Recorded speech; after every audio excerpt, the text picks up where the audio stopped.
Welcome back to Watch Time. We are back, and today we're going to be talking about demand generation and dark social with Patrick and Vanessa Zangardi from Zangardi Studios right after this.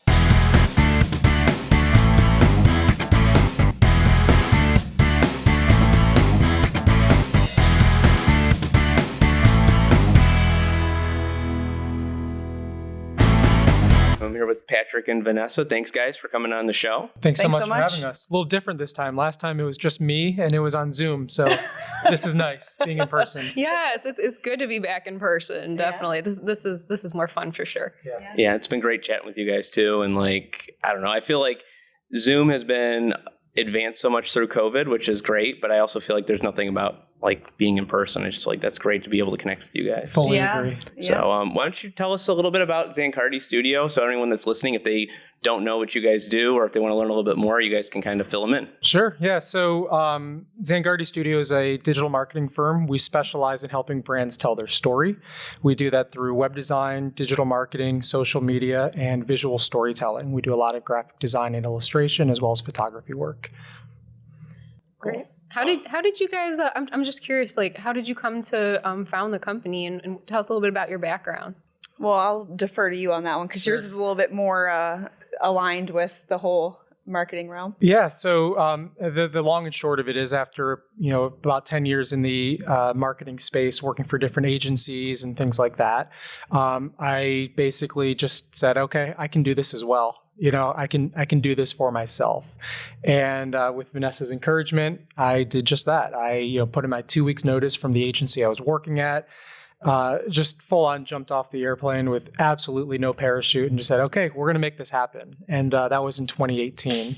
So it's been kind of a crazy ride since then. And I know that you introduced us as Patrick and Vanessa, but for everybody, listening and watching, we are married. So that's why he says Vanessa had me make this leap of faith. It's because we are business partners and also married. Life partners. Yes, too. So just wanted to clarify that. I didn't actually, So anyways. Exactly. Yeah. So with Vanessa's encouragement, I jumped and started finding clients. And it was a really exhilarating time. We started in early 2018.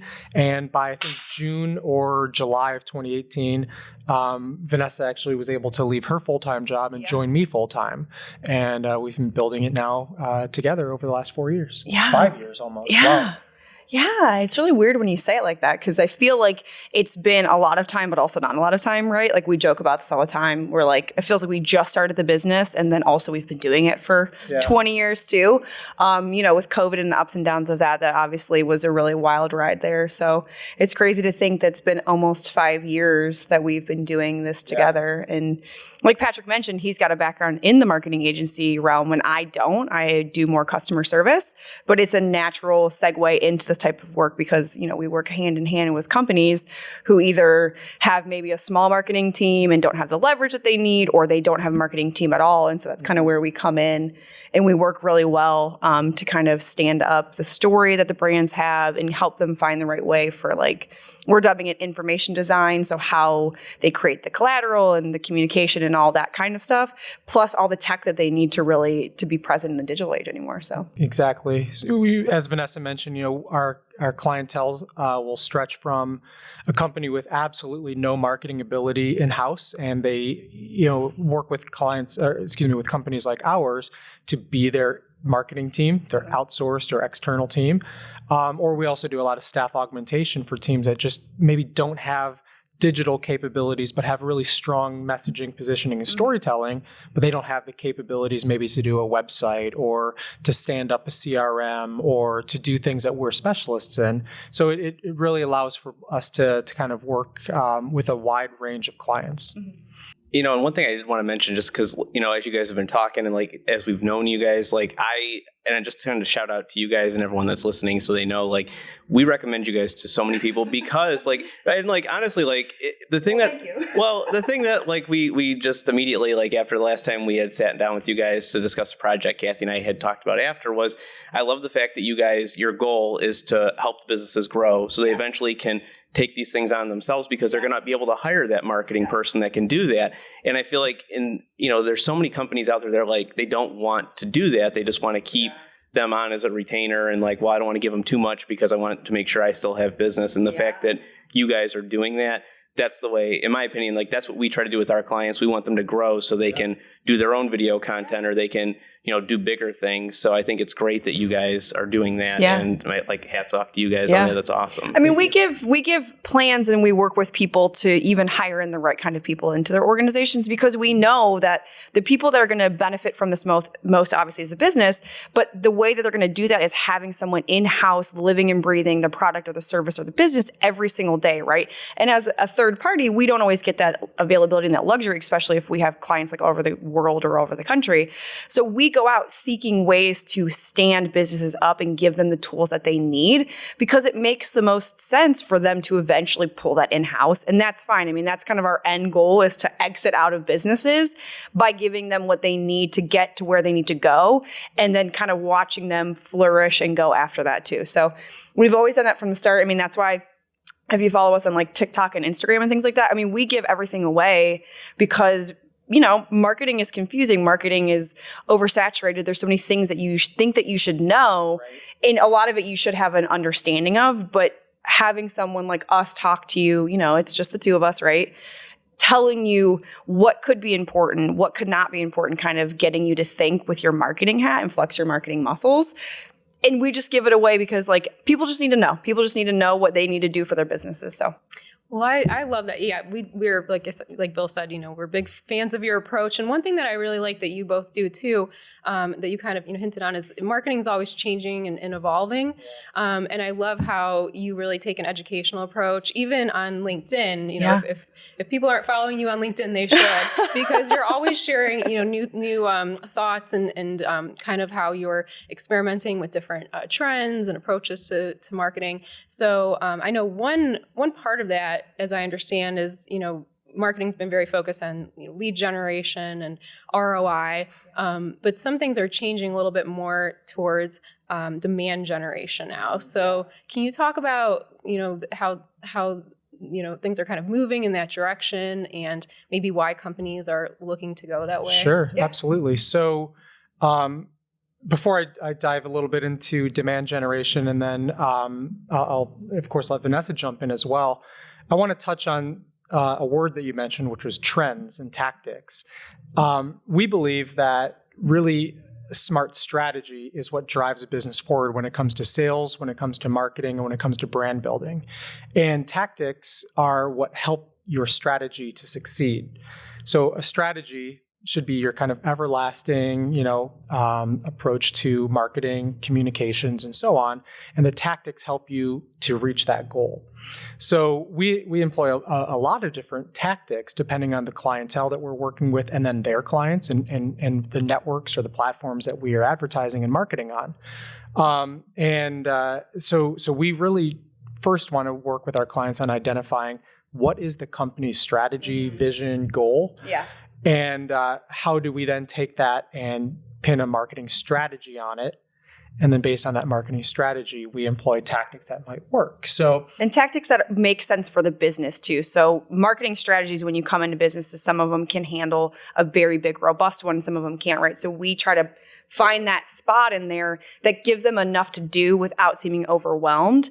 And then also part of that ties into like where they are socially, like what the website should do and all that kind of stuff. So not only are we coming up with marketing strategies, but also manageable marketing strategies, because oftentimes businesses can get very overwhelmed trying to think about this huge, robust marketing strategy, and they might be 5 people. Well, you could give that to, Coca-Cola, this, billion-dollar company, and they could do whatever they want because they have money to throw away. But if you're talking about a 5-person business, they're not going to be able to handle that. So. Right. That's a really, really strong point. I'm glad you mentioned that. Yeah. Well, I think it's important to note too, because as we kind of talk through today and things like that, like there are trends that tie into tactics, but you also need to be keeping top of mind what's actually going to work for you that's going to be manageable. Totally. Yeah. So something that is very, there's a reason for everything you're doing to support the overall goal in a very manageable way for the company. Yeah. Yeah. Because can you imagine if we were like, yeah, everybody needs to go out and you need to get blimps and billboards and whatever, right? Like, that could be the trend right now, but that's just not going to work for everybody. And their audience may not even care about that too, which kind of ties into like where you should be on social and things like that, which is like a whole nother podcast we could do. I like it. We'll put a pin in that one. Okay. Yeah. Do you guys find when you go into these companies, like, is that kind of like, once they hire you, they are very overwhelmed because they are trying to try so many different tactics that they're seeing? Yeah. And I think some of it too is they have had issues where they perhaps stubbed their toe. And so they found a software solution for that, but it's just a bunch of strung together with like on fire string to all these things. And then the person who's in charge of it, 1-2 people are a small department. There's so many logins, there's so many things, and they don't necessarily talk to one another. So there's just all these extra steps. And we go in and oftentimes we're like, yeah, like let's sit down, let's audit. What do you have in your tech stack and that you're using? What can be pared away and what are maybe places that, a software could do more for you? And you're not going to 3 other softwares to accomplish this one type of thing. And I'll give you credit. That's where Patrick comes in. I mean, he's like the tech guy. I always joke around, but that's where his strong suit is kind of going into that too. But I got us off on a little tangent there of, we were talking about marketing strategy and tactics and then how they tie into trends. So sorry. That's okay. Yeah, you found a way to bring it back. Yeah. So Bill, one of the things that we do often see is because of trends, people will jump from trend to trend, tactic to tactic, and it's a lot like fishing in a small pond. With you throw out the line and you don't catch a fish in 5 minutes. You pull it and you do it again, and then again, and then again. And then again, and what happens at the end of the day? You don't catch any fish. And you're tired. Yeah. Well, why? Why didn't you catch any fish? Because you didn't tend to the line in the water. Yeah. You didn't maybe have the right lure. You didn't maybe have it in the right spots. Mm-hmm. You weren't, attracting the right type of fish or whatever the analogy is. Right? Yeah. Well, someone was fishing before you and they took all the fish, right? And that is in the case of content in spaces too. Like, people could have been in there fishing before you got there. And so it was just the wrong time of the time period to do. You should have gone to a different pond. So we often see that fatigue, like, I've tried this, and none of it's worked. And then we say, all right, let's take a step back and let's find why. We realize like we ran one ad in one print magazine one time, right? We did a weekend Facebook ad, right? We did 18 posts on LinkedIn. We emailed our list one time. Right. And we're like, like a Friday afternoon. This is why it's not working. These tactics are all great in and of themselves. Sure. Every one of them can work. Right. But if you do them haphazardly and you don't tend to the line in the water, none of them will work. And if it does, it's just a flash in the pan, because strategic marketing requires strategic planning and it requires patience. It requires effort, and you have to tend to that garden, to that line in the water, right? Yeah. And that's one of the things that we do coach a lot of our clients on, and that we talk about all the time on our LinkedIn, on our social platforms, is like, listen, you can't jump around. Right. You have to tend to what you're doing. Yeah. And the pivot too, so I know that the original question, listeners are like, where do we get here? How did we get to this point in time? Was the difference of lead gen, the way that kind of businesses used to operate, and not to say that you can't do lead gen anymore, but this kind of conversation around demand gen. And oftentimes you'll see with us, like, we are consuming content from people that we find value in, influencers in our industry that we like, and they've been talking about this for a while. So it's not one of those things that we're like, here we are preaching, don't jump on trends. This really isn't a trend, a short-term trend. This is kind of the way things are going. Yeah. And I think it's important because COVID really kind of pushed it towards this demand generation. So lead generation, as it stands, is a little bit more about already knowing your customer. I know we talked before about like marketing funnels and getting people in and giving their email right, and then learning what you can about them and trying to find other people to get leads from, right? And not to say that demand gen can't get you leads too, but it's just a little different of a way to think about how you're actually generating interest in your brand or your product or your service. I'll kind of turn it over to you to dive a little bit more into that. Yeah. So demand generation is maybe a relatively new term, but it's not a new concept. I'll define lead generation and then I'll define demand generation so that we have a clear delineation of what those mean. So I like to define lead generation as marketing and advertising avenues or kind of tactics that are meant to drive a lead, meaning collecting an email address, a name, a phone number, something that marketing can say, okay, sales, Bill's interested in this, Kathy's interested in that, call them. You put them in your funnel, whatever the case may be, because that lead has been earned, goes in your CRM, you follow it up. Lead generation also really has a lot of attribution behind it. So I did a Google ad. This person clicked on the ad, went to that landing page, filled out that form, opened that email as an auto response. I can see that attribution clearly. Demand generation is a little bit differently. It's about freely giving away content, information, and really just educating your client base, whether it's through social media, maybe it's through podcasts, it could be through a YouTube channel, without demanding a form or some type of information to be given away in order to receive that information. So a classic example of lead generation is like the webinar. Sign up for our webinar, and then everyone knows what's going to happen. You're going to sign up and you're going to get 1,000 emails before the webinar. You're going to watch it or maybe not watch the webinar, and then you're going to 1,000 emails afterwards. And that's fine. It works, especially in B2B. You can even get a little bit more kind of sophisticated with it. And you can say, Kathy signed up for this webinar but didn't attend. So afterwards, let's send her a little bit of information about what she missed and maybe give her a chance to watch the replay. Whereas Bill registered and watched it to completion. Let's send him information. He must be more qualified. And you can get a little bit more sophisticated with that. That's a great example of classic lead generation. Demand generation could be just, we're going live on LinkedIn. We're going to talk for 45 minutes with this industry expert. And there's just no requirement. Just show up. Yeah. There's no requirement to give us your email address. There's no demand follow-up or email funnels or anything like that. But the value, the content is still there.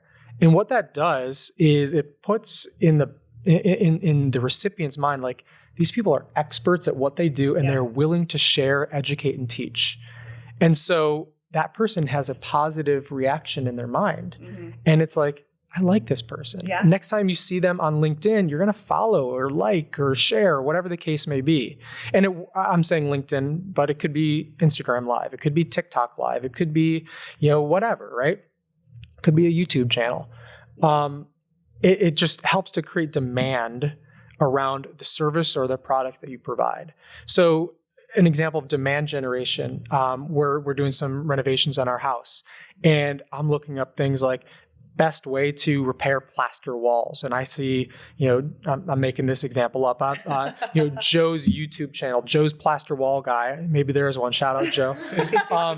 He's just doing free, repairing videos. And then, you know what?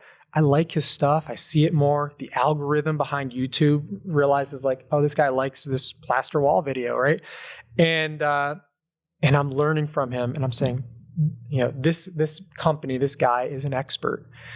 So when I need to go and actually have a professional come out, a professional contractor come out to do some work, I'm going to Joe. I'm saying, Joe, do you do this project? Can you come to my house and do this?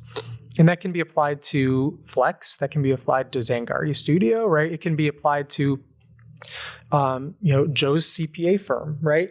A lot of Joes out there. Yeah, lots of Joes. So if they're giving valuable content, they're educating, that's creating demand for my service. Yeah. And so that when that person goes from just casually looking to like really qualified and ready to buy, you're the first person they think of. Yeah. And that's the value behind demand generation is you're educating, you're informing, you're in some way persuading without actually saying, fill out this form to get this information. Give me something back. Yeah. It's less quid pro quo. Yeah. I think COVID has really helped that too, because so many people obviously spend a lot of time at home. And so what happened is consumers are so educated now. They were before, right? Because of the availability of information and the internet. But now they had the time. And even as we transition back again, there's still people who are going to spend the time to look for information. So I've said this, if you follow me on LinkedIn for past 2 years, you have to be giving it away because somebody else your competition is doing that. And if you're not educating your customers with the things that you know, and it doesn't have to be every business trade secret, right, that you do for your customers, but if at a high level you can give away value without any, strings attached to it, if you're not doing it, your competition is. And so why not try to one-up them, talk about why you're different, give away value, and then encourage people to come transact with you because they already like, know, and trust you. And as we talk about all the time, people do business with people they like, know, and trust. And that's where influencers come in, and that's where that whole sector of marketing now comes in, is people doing business with people they like, know, and trust. That makes a lot of sense. I understand. Actually, that phrase came to my head even before you mentioned it, because it's creating awareness of your brand, and then also building that trust and loyalty, so that when that person is ready to, maybe buy or take advantage of your service, then they will. Yeah. You'll be the one that they go to. I feel like one thing that we were talking about previously to this podcast was that this content that you're putting on social, you really want it to only be used in one area. You don't want to be repeating it on your website or anything. So can you talk about the reason for that and why that is important? Yeah. Absolutely. Yeah. So dark social, I think, is an interesting concept, and it's another name that's kind of come around, and it's always kind of existed, but we coach businesses and people on kind of both ends of it, right? So dark social, and I'll kind of let you segue into that, but I'll talk about why it's still important to, especially when you're small or you don't have a big team, it is okay to reuse marketing ideas and things like that too, but there is a certain way to do that. So say, you're coming up with a marketing plan and you have all this content and things like that too. The general topic can be the same throughout your post, and it should be for anything you're putting out for, let's say, about a month, because it's going to take a lot of touch points to get to people. However, and that's where I'll turn it to you for dark social, you should now be focusing on the way that you give that information based on the way that they're interacting with that. And that's where kind of dark social comes into play. Yeah. So to Vanessa's point, we coach our clients that content should not be copied and pasted from LinkedIn to Instagram to TikTok to Twitter to, you get the idea, right?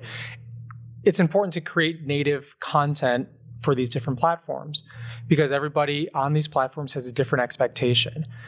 I'm not going to go and do a silly dance video on TikTok and then just rip it and put it to LinkedIn. It's not going to work. That'd be an interesting. Yeah. Sometimes it might. Maybe one day we'll try. Yeah, one day we'll try. But you have a different, I guess, perspective based on the platform in which your content is going to be shared on.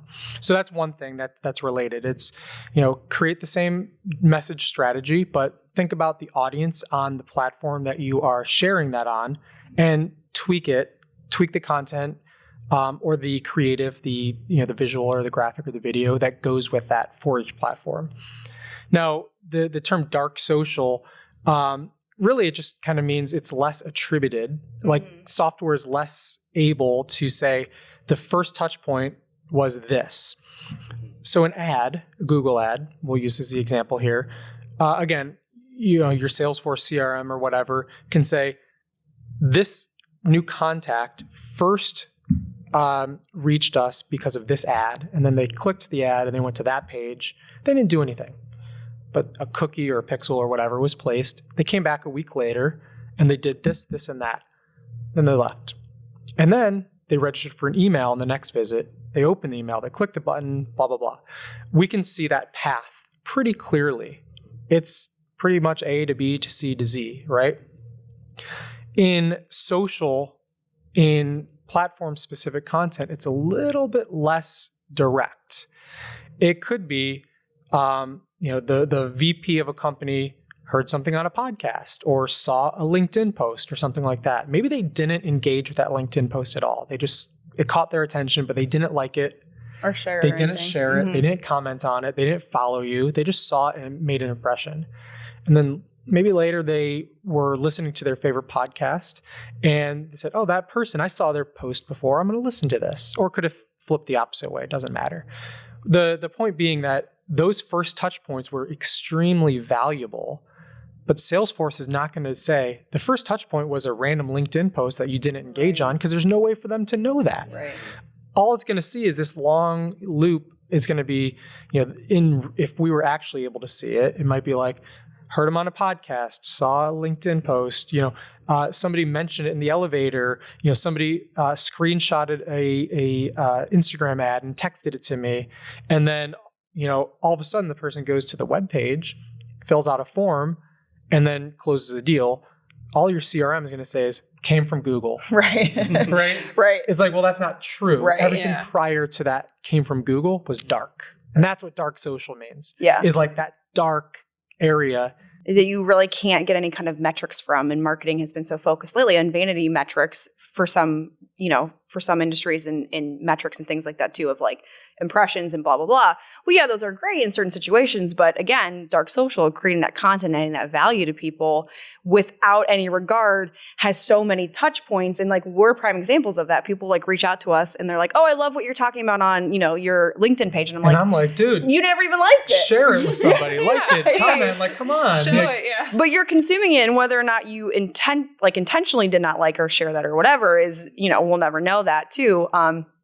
But it is this really interesting concept of just kind of creating that value. And obviously people are like watching us because they know you guys. So they're probably going to be like, video, how do we use that for dark social? And how do we maybe get more marketing miles per gallon?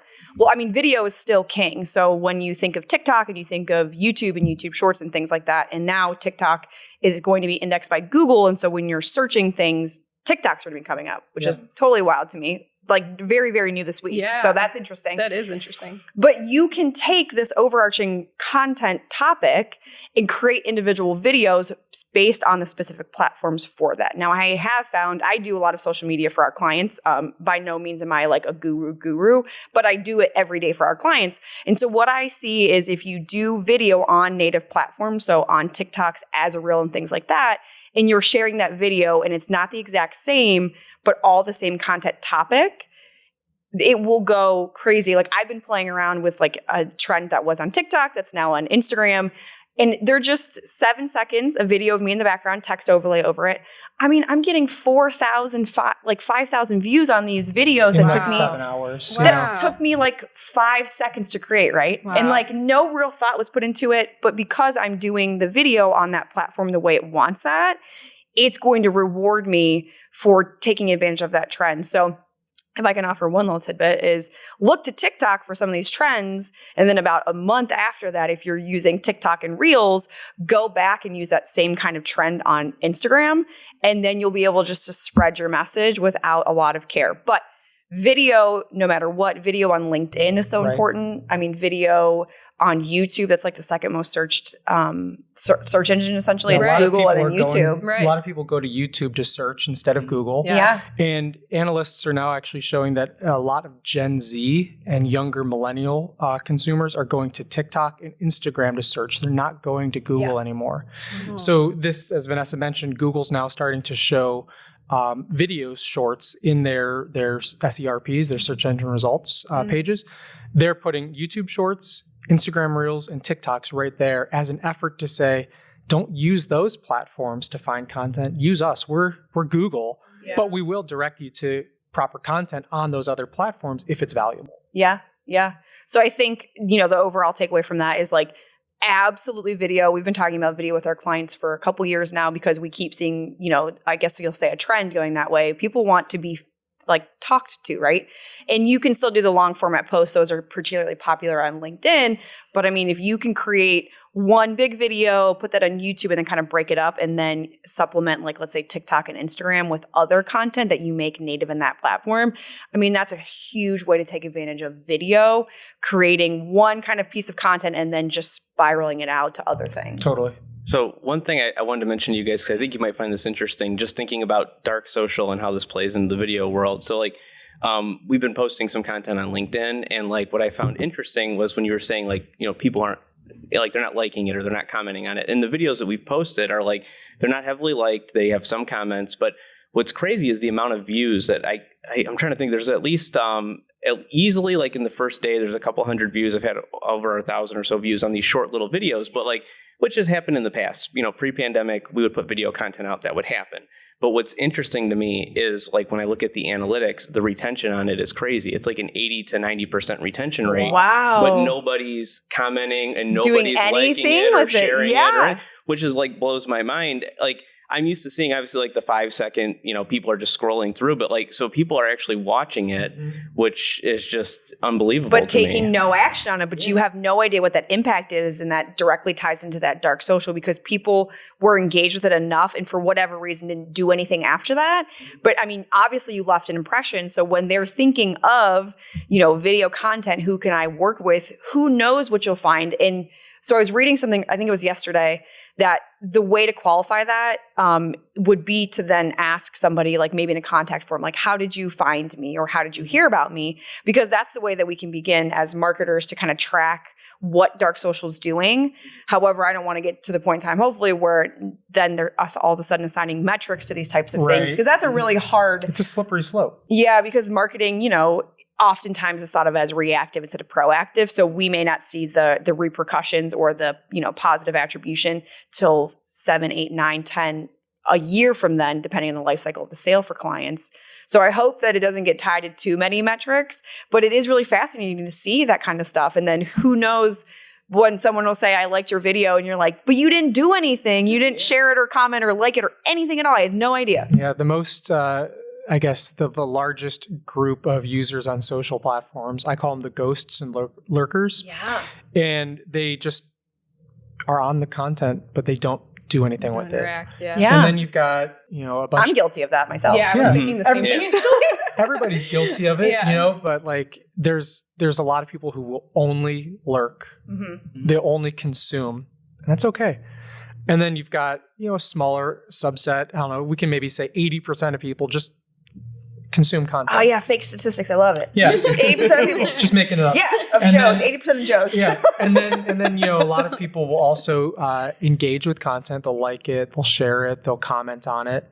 And the very, very smallest subset of social media users, they're the creators, the ones that are creating the content, putting themselves out there, making the podcast, doing the lives, all that kind of stuff. That's a small fraction of overall users. Yeah. And so one huge takeaway I would say is be one of those creators. Yeah. Put yourself out there because there's a lot of people who are seeing it and not a lot of people that are creating it. Yeah. Yeah. Well, one thing to I think was interesting when you talk about the people that are actually just watching and they're not interacting. I don't know how many different YouTubers you guys are subscribed to or follow, but I know a lot of the ones I follow are in the video production space. And I always find it interesting because at least probably half the people I'm following, they'll start their videos off with, can you please like and subscribe? And they'll even say, I know that over 3/4 of my viewership is not coming from subscribers. And but then they'll have 200, 300,000 subscribers. And you're like, oh my gosh. So it's to me, I think it's crazy how many people are probably just pulling up their feed and it's just getting suggested to them and they're just watching. They're not liking. They're not. At least for me, I like to subscribe because I want to be notified when the new video comes out. Yeah. But I just think that's crazy to think that, I even think about, older generations, my parents are baby boomers and they don't subscribe to YouTube channels, but they're on YouTube. So I guess. But it's important that you say that though, because what you can find, especially as millennials as a subset of consumers, there is less brand loyalty, but then you get to Gen Z and there's no brand loyalty there. So they have no skin in the game. They do not care to subscribe. They will jump from thing to thing because that's just, the time that they grew up in. And so there's no brand loyalty instilled in that. So that could happen, right? Where someone is looking for something on YouTube, they see what they want, they're looking for a topic, but they're like, well, I don't care to subscribe to this. So again, dark social, there's so many people consuming that content that maybe will do something later on, maybe do nothing, but being that person that's providing that content will still get you those types of leads and those opportunities that you're looking for, 10 out of 10 times. I mean, again, I go back to Patrick and I, you know, for a while we were like not super consistent on LinkedIn, but every time we were, people were like, hey, I kind of like forgot you guys existed, right? Because why would we be stuck in someone's head unless we're constantly in their face, in their LinkedIn feed? And they were like, oh, hey, by the way. And so now the more consistent we are, not only adding value to people just because they need to know this stuff, but just being present, people are like, hey, oh, by the way, hey, oh, by the way. So like it works. Consistency on the creator's part is rewarded by the positive, I guess, attention that they may be getting from their audience, their consumers, but also the algorithm. Yes. In air quotes, the algorithm, right? The LinkedIn algorithm, when you're posting more content, they're seeing you're active. Yeah. We're going to reward that by showing it to more of your audience.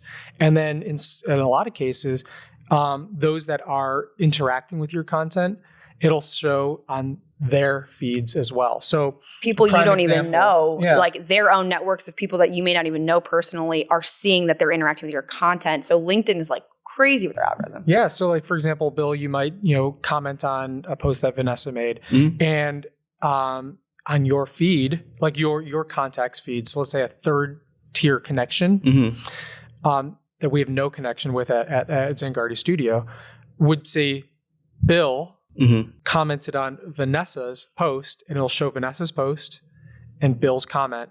And all of a sudden, another Joe Schmo over here. All the Joes. So Joes many are getting it. Yeah. They're going to see Vanessa's content. And then now Joe has been introduced to Vanessa's content. Yeah. So you're rewarded by that consistency and by that interactivity. And it's the same on things like TikTok and Instagram. Now, you can talk about that with Facebook. Facebook, as it gets bigger and takes more money from advertisers and businesses, it's a pretty saturated market. So Facebook is a little bit harder for me because it's more of a validation piece, right? So there's certain subset, especially if it's your demographic that you're looking for, that's on there, right? We're talking about older, we're talking about boomers and things like that. If they're there, that is definitely a valid place for you to interact with your audience, or say you've built up like a really great Facebook page or whatever. But other than that, though, that's more for validation. But if you really want to get into algorithms and connecting with people and really talking to people and giving them content where they want to look for that stuff, that's TikTok, that's LinkedIn professionally, that's Reels, that's YouTube, that's, if you're getting into Web3 and the metaverse, Snapchat, which is something that I'll have to look into, and we'll have to come back and talk about Snapchat because like that's a crazy world there that I'm not really into. But oh yeah. Well, we could talk to you both all day, and so we're just gonna have to have you back. Okay, deal. But thank you so much for all this valuable information. I've learned a lot. I know our viewers have sure learned a lot after this conversation as well. If people are interested in learning more, how could they contact you, or where could they go to find out? Yeah, easiest way to contact us directly is our website. It's zangardi.com. And I would really invite everybody to share, something valuable that they might have learned here on their LinkedIn platforms. Yeah. And why don't you tag us, Zangardi Studio or Vanessa Zangardi, Patrick Zangardi, or Bill or Kathy. Let's see, how we can engage with the audience. Yeah, and answer any questions, because I feel like, like you guys said, we could have talked for probably 2 more hours at this point in time. So if anybody has any specific questions about what we talked about or whatever, Patrick and I would love to answer them for people. So if they comment on this and kind of ask what they need to ask, then hopefully we get them the answers they need. So totally. Yeah. Okay. Well, we'll keep the conversation going. Absolutely. And I definitely encourage anybody listening to follow you guys, because I obviously do, and everything you do put out is valuable. So thank you. Definitely worth the follow. We're trying. Well, thank you again, Patrick and Vanessa. Thank you. Today was a great episode. We appreciate you guys talking to us about demand generation, talking to us about dark social. There's so much to think about with this. I know I took away a lot of things from this episode, and I hope all of you did as well. So until next time, we'll catch you on our next episode of Watch Time. Thanks, everyone. Thanks for listening to Watch Time. We hope you guys enjoyed today's episode. And remember to like and subscribe so you don't miss future episodes. And if you want your question answered on our podcast, go to flexmediacle.com/watchtime.